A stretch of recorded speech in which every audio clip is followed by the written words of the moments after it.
Ассалаумағалейкум анимешниктер. Бүгін мен сендерге триллер мен кек алу жанрын мүлдем басқа қырынан көрсеткен манга туралы айтып беремін. Бұл оқиға сені толғандырып, күрделі сұрақтарға жауап іздеуге мәжбүр етеді. Таныс болыңдар. Распятие-6 қараңғы, аяусыз және өте қызықты туынды. Егер сені таңғалдыру қиын деп ойласаң, бұл манга саған керісіншені дәлелдейді. Дайын болыңдар, біз бастаймыз. Сонымен бұл оқиға не туралы? Распятие-6 бұл тек кек алу емес, одан да терең хикая.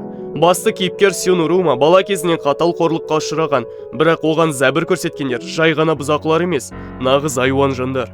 Олар оның отбасын тартып алып, өмірін күл-талқан етеді. Осындайдан кейін ол тек бір затты ғана мақсат етеді: кек алу. Атасының көмегімен Сюнурума өзінің кек алудың жолдарын құрып дайындалады. Бұл оқиға тек қатыгездік туралы емес, сонымен қатар тығырыққа тірелген адамның неге қабілетті екенін көрсетеді. Бірақ басты сұрақ: кек жолында адамгершілігін сақтай алады ма? Бұл манга несімен ерекше? Сен сұрауың мүмкін, бұл манганың ерекшелігі неде? Біріншіден, керемет шиеленіс, әр тарау эмоциялардың шарықтау шегі. Манга психологиялық триллер мен қатыгездік арасында үнемі тепе-теңдікті ұстап тұрады.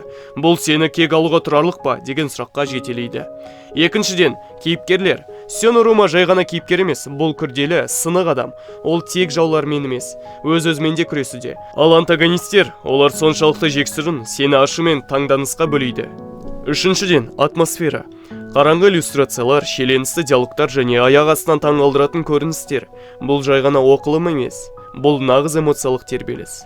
Оқымас бұрын не білу керек? Дегенмен, ескерткім келеді, Распятие-6 жеңіл оқылатын манга емес. Мұнда қатыгездік, психологиялық қысым және қараңғы тақырыптар көп. Бұл тек ересектерге арналған, моральдық тұрғыда дайын аудиторияға үшін жарамды. Егер сен жеңіл әрі көңілді оқиғаларды іздесең, бұл манга саған арналмаған болуы мүмкін. Бірақ егер терең әрі шиеленісті хикаяларды жақсы көрсең, бұл туынды сенің уақытыңды ақтайды. Менің ойымша, Распятие-6 бұл мықты әрі эмоцияға толы оқиғаларды сүйетіндер үшін міндетті түрде оқылатын манга. Ол сенің есіңде ұзақ сақталады. Арнаға жазылып осы видео ұнаса, лайк басуды ұмытпа. Келесі видеоларда тағы да керемет оқиғалармен бөлісемін. Сендермен болған бірлік тап, келесі көріскенше.